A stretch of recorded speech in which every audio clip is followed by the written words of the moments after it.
Boa noite, meus irmãos. Que a graça de nosso Senhor Jesus seja com todos. Quem puder, abra sua Bíblia no Salmo 104. Vamos ler alguns versículos aí, o 1, depois do 5 ao 12. A ideia que eu quero tirar para a gente pensar depois é como Deus executa os seus decretos. A gente falou que Deus decretou todas as coisas. E como ele executa esses decretos dele, uma vez decretadas as coisas, como elas acontecem. Salmo 104, verso 1, depois do verso 5 ao 12, diz assim: Ó minha alma, bendize o Senhor. Senhor meu Deus, tu és esplêndido, estás vestido de honra e majestade. Verso 5, lançaste os fundamentos da terra para que ela não fosse abalada em tempo algum. Do abismo a cobriste como uma veste. As águas ficaram acima das montanhas, fugiram sob tua repreensão. À voz do teu trovão puseram-se em fuga. As montanhas elevaram-se e os vales desceram até o lugar que lhes determinaste. Estabeleceste limites para que não os ultrapassassem e voltassem a cobrir a terra. És tu que fazes brotar nos vales nascentes que correm entre as colinas. Elas dão de beber a todos os animais do campo. Ali os jumentos selvagens matam a sede. E o verso 12. Junto a elas habitam as aves dos céus. Do meio da ramagem fazem ouvir seu canto. Fala da criação de Deus, das movimentações debaixo da criação de Deus. Vamos orar ao nosso Deus? Obrigado, Senhor, por tua palavra. Obrigado, meu Deus, pela criação do Senhor ou pelas criações do Senhor. O Senhor não desperdiçou nada, Deus, em tudo que fez, tudo perfeito, útil, necessário. Obrigado, Senhor, por tudo isso. Obrigado por nos criar, ó Deus, como a essência da criação do Senhor. Nos destes responsabilidade, nos fizeste perfeitos, sem pecado, ó Deus, homem e mulher. Obrigado, meu Deus, por tudo isso. Louvado seja o teu nome. Obrigado porque mesmo mediante, ó Deus, a nossa queda terrível, o Senhor nos amou ao ponto de dar o seu Filho por nós. Então nós somos gratos, meu Deus. Nas demais criações, ó Deus, o Senhor as fez para nós nos servirmos dela. Obrigado por tudo isso, obrigado pela palavra do Senhor que acabamos de ler, perfeita, justa, ó Deus, sem defeito, ó Deus, sem erros. Muito obrigado pelo teu Santo Espírito que veio habitar, Pai, em nós. Muito obrigado, meu Deus. Nós fomos criados para o louvor da tua glória. Então, ó Deus, nos ajude a te adorar e a te louvar verdadeiramente e unicamente como o Senhor deseja e merece. Em nome de Jesus oramos. Amém. Meus irmãos, a gente viu semana passada o que são os decretos de Deus. A gente falou um pouco sobre isso. O Deus soberano que decreta todas as coisas. Uma das ideias que a gente tem que ter nisso é que nada passa desapercebido de Deus. Além dele ser autor, criador de todas essas coisas, tudo está aos olhos de Deus. Lembre que a gente falou que Deus não fez o mal, tá? O mal não foi feito por Deus. Então Deus decretou todas as coisas antes que elas fossem criadas. Antes da criação que Deus decretou a nossa salvação. Agora a pergunta, vamos ler juntos, né? A pergunta e responder juntos também a resposta, para a gente tentar ir percebendo, né, essas doutrinas tão boas. Vamos lá juntos? Como Deus executa os seus decretos? Deus executa os seus decretos nas obras da criação e da providência. Tá bom, agora ficou legal. Então vamos lá, meus irmãos, só para a gente pensar, entender algumas coisas, eu vou fazer uma afirmação, acho que vocês vão concordar comigo, que Deus sempre opera para que todas as coisas aconteçam exatamente como Ele pré-ordenou que elas acontecessem. Isso é uma afirmação, tá? Deus sempre opera para que todas as coisas aconteçam exatamente como Ele pré-ordenou que elas acontecessem. A pergunta que você pode fazer: e a morte de um filho? Né? Eu não vou discutir isso agora, tá? Mas todas as coisas são, de certa forma, pré-ordenadas por Deus. Não é que Deus mata pessoas, né? O homem morre por causa dele mesmo. Ele morre porque ele foi pecador. Então, assim, as pessoas não... Existe um Deus que é soberano e na sua soberania ele trabalha todas as coisas, as necessidades, as situações, os tempos das coisas. Quando Jesus vem num tempo determinado por Deus. Tinha que ser aquele tempo, não podia ser antes, não podia ser depois. É o tempo apropriado, né, de Deus. E seus decretos, eles são executados de duas maneiras, os decretos de Deus. Eles são executados na criação, propriamente. Quando Deus cria, ele está executando o decreto. Ele decretou. E quando ele cria, ele está executando eles. Então, quando ele criou todas as coisas, ele criou algo que ele já tinha decretado. Agora ele cria. Tá? E depois da criação é na providência. A providência é o nosso tempo, é o tempo depois da criação. Tá? Todo tempo depois da criação são o tempo da providência de Deus. Nós estamos nesse tempo. É quando ele realiza todos os eventos, grandes ou pequenos, na vida diária de cada um de nós, para que, em seu fim, realizemos os seus propósitos. A gente costuma muito pensar que a morte, por exemplo, é algo ruim que então não pode acontecer. Acontece, né, que é como que se a morte nossa, a morte de um filho, eu usei a morte de um filho porque é muito pesado, né? A morte de qualquer pessoa, meus irmãos, é algo natural a partir do pecado. Né?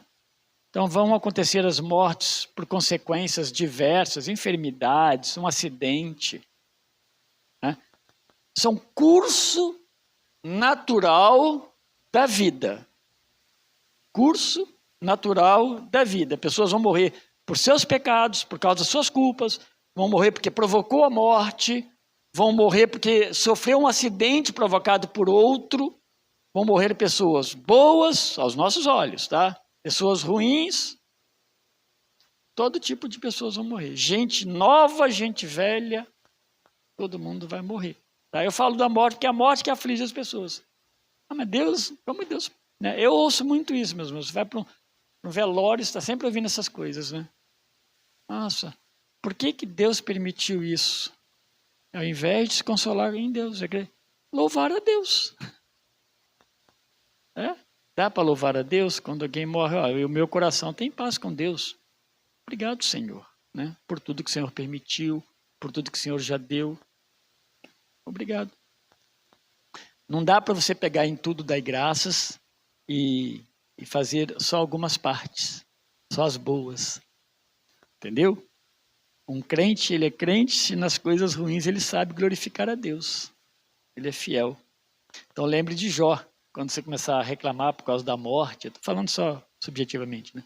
Quando você começar a reclamar por causa dos seus problemas, das mortes, das doenças, tá? Então, pense um pouco em Jó e talvez possa te ajudar um pouco, né? Possa nos ajudar, né, um pouco. Então vamos lá. Então na providência é o cuidado dele na nossa vida diária. Na criação, Deus cria. Na providência, ele opera todos os detalhes de acordo com a sua vontade soberana. Então, está acontecendo. Né? Não está chovendo. Porque Deus não mandou chuva. Eu sei que não é bom às vezes, mas para nós já está passando o tempo. Talvez esteja mesmo. E talvez muita gente não vai conseguir produzir o que quer. Né? Muita gente vai ficar sem água. Mas nós estamos num curso do mundo. Onde todas as coisas acontecem para todos nós. Isso não tem nada a ver com que você orar a Deus para te livrar de algumas coisas e pedir a Deus algumas coisas, tá? Você deve fazer isso. A gente pode orar hoje pedindo chuva para Deus. Não tem erro nisso, isso não. Deus se alegra com a nossa, se satisfaz com a nossa oração.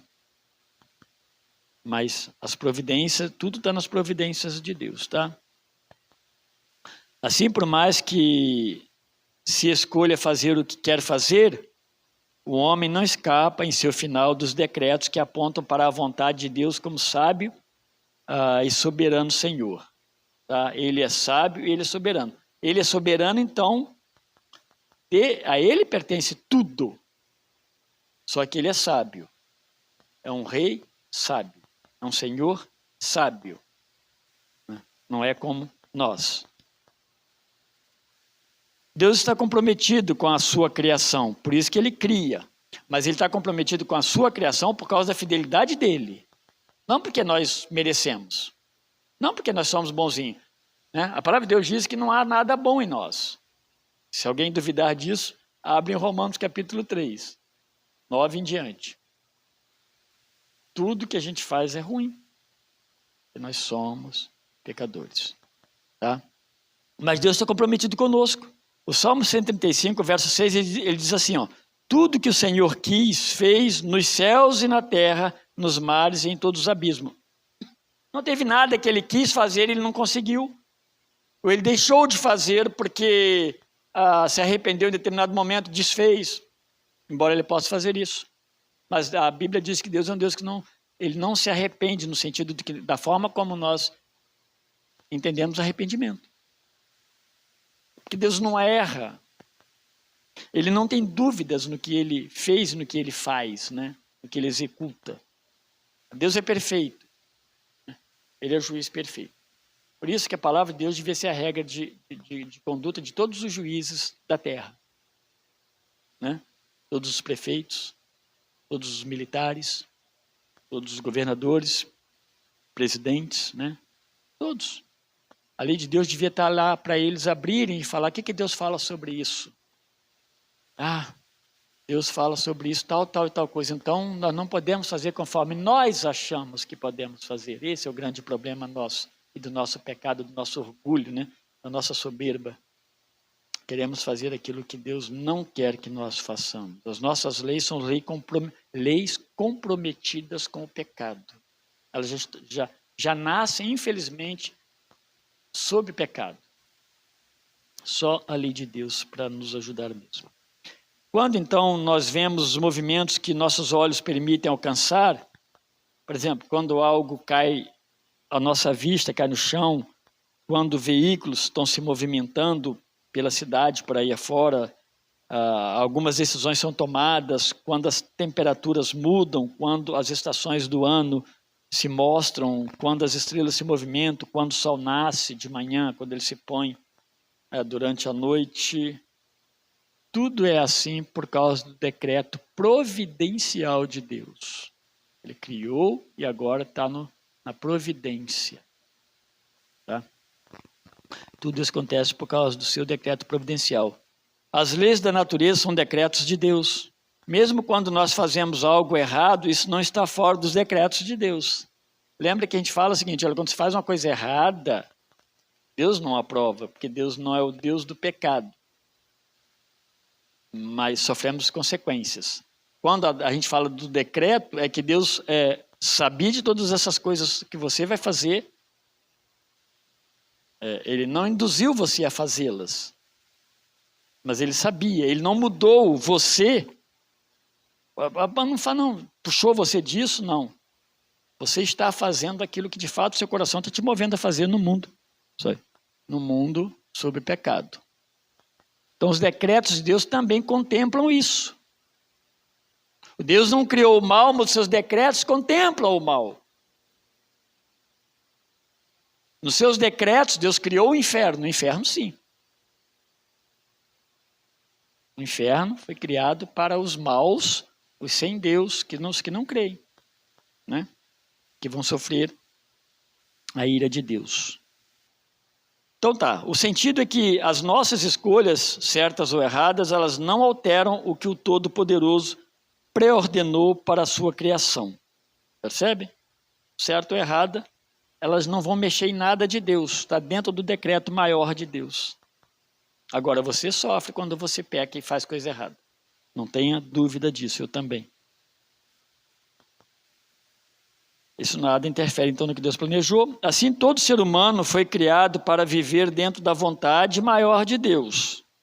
Então, isso, é para isso que nós somos criados. Por isso que o que nós não podemos esquecer é por que você foi criado. Né? A gente está botando isso na cabecinha do Anthony. Né? Então, Anthony, quem te fez? Quem fez o Anthony? Ele fala Deus do jeito dele, Dao, né? A gente entende que deve ser Deus. Porque o Zion responde isso também, então o Zion fala mais direito. Mas para que realmente, meus irmãos, Deus esteja no coração deles e nosso, esse Deus soberano. A gente não olha para Deus como um Deus injusto, né? Deus é perfeito e justo, mesmo diante de todas essas coisas que nos acontecem. Todos foram criados para viver dentro dessa vontade dele. E nesse cuidado de viver dentro da vontade de Deus, o homem ele é protegido e ele é cuidado por Deus e se relaciona também com o Criador. Isso é maravilhoso, né?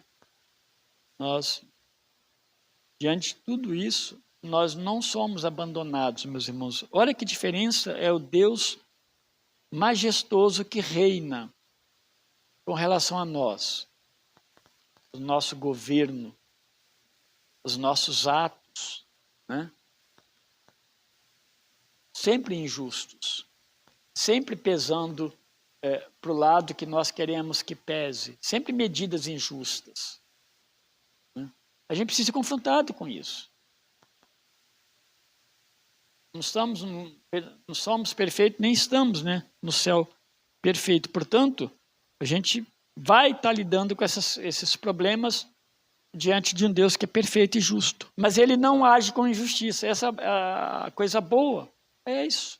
Que nas suas providências Deus cuida. Porque que o profeta diz o seguinte, Lamentações vai dizer que as misericórdias do Senhor são a razão de nós não sermos consumidos. Porque nós merecemos ser consumidos por causa do nosso pecado. As misericórdias do Senhor providenciou o Salvador perfeito, o Salvador oportuno, porque as misericórdias dele é a razão de nós não sermos consumidos. Pensemos nas ações de Judas Iscariotes, quando Jesus... Eu pus isso aqui para a gente pensar mesmo, porque eu preguei não faz muito tempo sobre esse texto. Quando Jesus disse para ele para fazer o que tinha que fazer, está lá no capítulo 13, João, que é trair Jesus.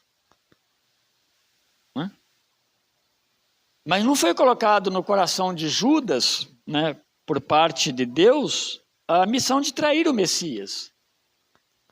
Mas a palavra diz que levantaria um traidor, as 30 moedas. Aconteceria o processo, não só de Judas, o processo do julgamento. Os líderes de Israel julgando o Filho de Deus, Pilatos, né? Assinando a sentença. Isso aí está nos planos da redenção. E Jesus sabendo de tudo isso. Então Judas, ele vai fazer isso, ele vai trair Jesus, e Jesus fala, o que tem para fazer, faça. Vai e faz. Já deu a hora. E não foi colocado, então, no coração de Judas por Deus nenhum mal por parte de Deus, né? Porque se fosse colocado por Deus, Judas estava servindo a Deus. Assim, Deus me mandou trair, porque eu vou trair. Se eu trair, eu estou no processo de ajudar para que Jesus chegue na cruz. Não, nada disso. Não foi assim. Embora esteja dentro do decreto de Deus, Deus não ordena esse tipo de coisa, porque em Deus não reside o mal. O homem faz o mal. O mal que o homem faz, ele não vai afetar os decretos de Deus. Ele pode até contribuir. A maldade do homem pode até contribuir. Não traz benefício nenhum para quem fez isso. Pelo contrário, é pecado e vai trazer consequências. mas é o homem que faz. Porque lá em João diz o quê? Que Judas faz isso porque ele abriu seu coração para Satanás. Lá diz claramente que Satanás entrou no coração de Judas. Ou seja, Judas compactuou com o diabo para planejar, porque havia um negócio. 30 moedas de prata era muito dinheiro. E João escreve, lá no capítulo 12, um pouco antes, que Judas, João vai escrever o evangelho dele depois, é óbvio, mas ele deixa a descrição de Judas. Judas era traidor. Ele roubava, essa é a expressão usada, ele roubava o dinheiro, ele não amava os pobres. Então, é isso. Percebe, então, que é algo ruim, mas que estava dentro de um plano de Deus, no sentido de que o Messias estava indo para a cruz. Então ele deu vazão ao pecado ao invés de se arrepender e confessar o pecado. Não tinha problema nenhum. Deus não ia mudar os planos de Deus. Vocês entendem? A gente só pensa em Judas, né? Os planos de Deus não mudam. O homem não precisa fazer o mal para agradar a Deus. Pelo contrário, o homem pode fazer sempre o bem e sempre se arrepender e servir a Deus, que ele vai ser amado e cuidado por Deus. Mas os decretos de Deus vão acontecer. E aí tem um texto lá de Tiago 1, verso 13 ao 16, eu achei importante citar esse texto. Mas ele diz assim, ó, essa questão de Deus não ser o preparador, né, do mal. Ninguém sendo tentado, digo, de Deus eu sou tentado. Tiago 1,13, tá? Porque Deus não pode ser tentado pelo mal. Isso é a verdade. E a ninguém Deus atenta. Mas cada pessoa é tentada quando atraída e engodada pela sua própria concupiscência. Verso 15. Depois, havendo a concupiscência, desejo exagerado, né, pelo pecado, por prazeres. Depois, havendo a concupiscência concebido, ou gerada, né, dá à luz o pecado, que nasce da concupiscência gerada, é o pecado. E o pecado, sendo consumado, gera a morte. Isso é coisa do homem. O homem, pecador. Não de Deus. Deus não peca e Deus não promove o pecado. Então, a ação de Judas cumpriu as Escrituras. E lá diz, aconteceu para se cumprir as Escrituras. Tudo certo. Embora estivesse decretado por Deus tal traição, Deus não produz o mal e sempre requereu a ação responsável de nossa parte como servo dele. Pelo contrário, né? Deus sempre requeriu responsabilidade, resposta nossa, a nossa fé em Deus. Podemos pensar que o decreto de Deus, nesse caso, ele está obviamente conectado com a sua onisciência.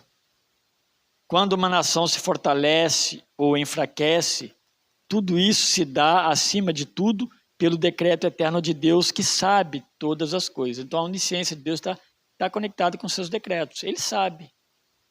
Deus conhece tudo. Né? Ele decretou, mas ele vê, ele enxerga todas as coisas. Deus não está no nosso tempo, no sentido de que ele tem que esperar o dia de amanhã. Não há. Como que deve ser esquisito, né? Deus viver, né? Para nós que somos tão limitados, né? Um Deus que ontem não, ele fez, tudo aconteceu aqui. Criou todas as coisas. O inferno já está acontecendo, a vida eterna já está acontecendo, porque é assim. A nossa dimensão é a dimensão de pessoas limitadas, seres humanos criados por Deus. É interessante você ver o homem prepotente, né? Esse homem prepotente. Que Deus, meus irmãos, tenha misericórdia, mas Filipenses diz, né? No Filipenses 2 diz que todo joelho se dobrará e toda língua confessará que Jesus é o Senhor, para a glória de Deus Pai. Todo, aquele mais orgulhoso, aquele que a gente falou assim, nossa, esse homem ou essa mulher, essa pessoa, ela nem foi condenada, né? Ela não foi presa, ela não foi pega nos seus pecados. Isso aqui não é nada, meus irmãos. Há um juízo eterno. Aqueles que ficarem sob a ira de Deus sofrerão a ira de Deus eternamente. 1 dia, 2 dias, 3 dias, 10 mil dias, 1 milhão de dias, 5 milhões de dias, 20 milhões de dias, 180 milhões de dias. Não tem fim. Temos que pensar assim. Em compensação, 1 dia, 2 dias na eternidade. 3 dias, 10 milhões de dias, 150 milhões de dias na eternidade. Não vai ser enjoativo. Porque Deus não erra nas suas coisas. Essa é a maravilha de Deus. Né? Essas são as maravilhas de Deus. Então, eu falei da onisciência de Deus. Isso tudo nos mostra, então, Deus Todo-Poderoso, como eu já disse um pouco antes, e sábio também. Um evento bíblico, só para a gente partir lá para o final, um evento bíblico interessante no qual a gente pode perceber os decretos de Deus para formar, né, a partir deles, né, um povo seu. Deus faz, então, a Abraão, foi decretado no seu projeto, no seu plano de redenção nossa, passava lá pela arca, né, primeiramente por Noé, a preservação de uma família, mas depois o chamado de Abraão como um homem que seria pai de uma nação que Deus chamaria para ser seu povo. Essa nação levaria o nome de Deus no sentido de que é o povo de Deus. Né? E depois disso, nasce José. Eu quero chegar nesse ponto de José. José, ele é bisneto, então, de Abraão. Ele foi vendido pelos irmãos.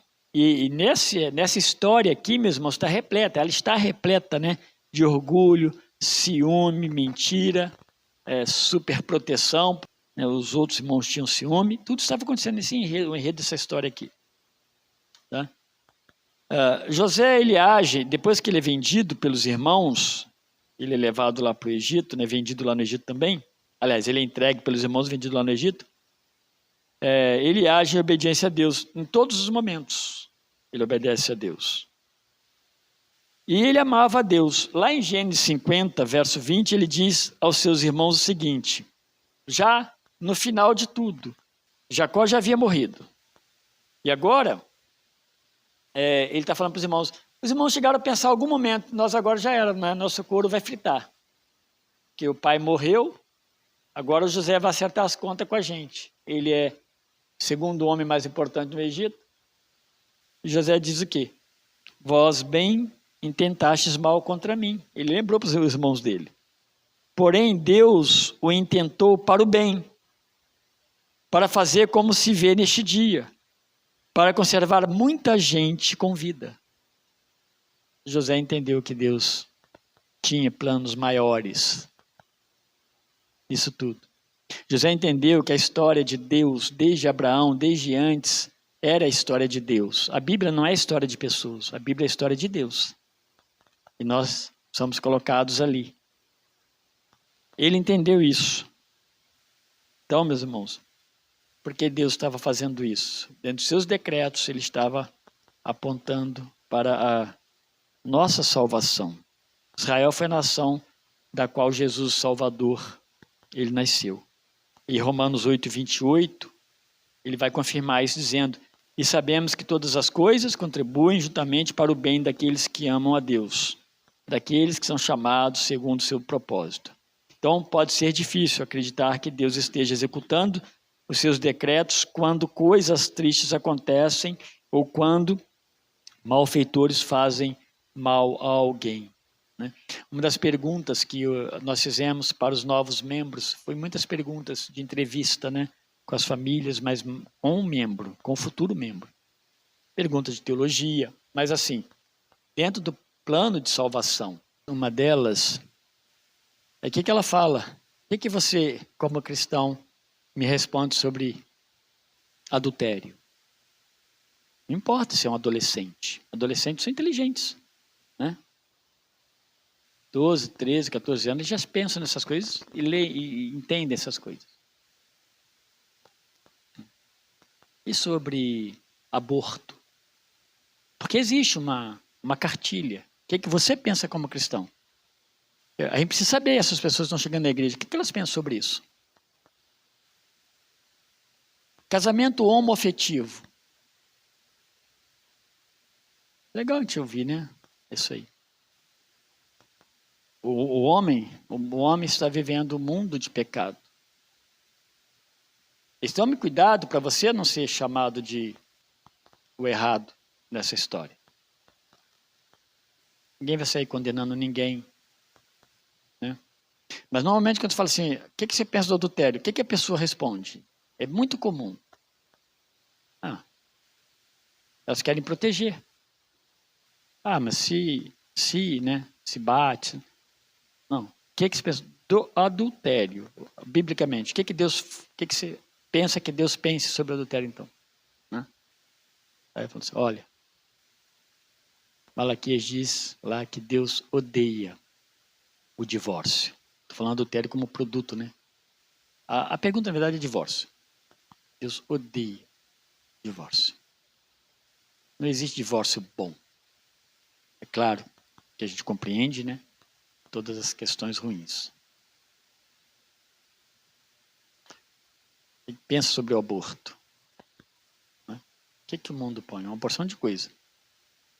Mas a pior delas, meus irmãos, é que você pode abortar se você quiser, do jeito, pelo seu prazer de abortar. Essa é a pior. Por isso que você pode abortar pelo seu prazer de abortar no primeiro, no segundo. O Brasil, acho que não sei se já aprovou até o 6º mês, eu não sei, eu não acompanho. Mas estava para aprovar essa porcaria, né? Então, o pior é que está se discutindo essa besteira que não é bíblico. Aí quando chega a falar de estupro, né, tem nem conversa mais. Não se conversa. Ou nós temos a mente de Cristo, ou nós vamos ter a mente do mundo. Ou nós pensamos como Cristo, ou nós pensamos como o mundo. Ou Cristo dita a palavra dele para nós, ou alguém do mundo vai ditar para você como você deve proceder. Você precisa escolher de fato e tomar a decisão e seguir em frente, né? Mas se é de Cristo, seja de Cristo, né? Eu acho que os discípulos de Jesus, eles, por certo, eles passaram por essa dificuldade das coisas ruins acontecendo. Porque eles veem Jesus sendo condenado e levado à cruz, sofrendo, né, aquele momento do açoite, e depois o próprio momento da cruz. E eles veem essas coisas, e como que essas coisas podem acontecer? Então Jesus é Filho de Deus, como pode estar acontecendo essas questões com o Filho de Deus? Mas Jesus ressuscita. E quando Jesus ressuscita, tudo fica muito claro. E Jesus falou isso com eles mesmo. Quando eu ressuscitar, vocês vão compreender essas coisas. Por que elas são assim? O Evangelho que transforma a vida das pessoas. Então, Deus sabe como Ele faz e porque Ele decreta as coisas que nós muitas vezes temos dificuldade de entender sim. É difícil mesmo. Mas, quando nós temos a mente de Cristo, precisamos pensar e entender como Deus de fato. A palavra dele é para isso, para nos ajudar a entender e interpretar conforme ele, né, prescreveu e não conforme nós prescrevemos. Senão nós sofremos muito. Né? Nós sofremos porque nós lutamos contra o próprio Deus e seus decretos. Que Deus nos ajude, meus irmãos, a amá-lo, né, e a servi-lo com integridade.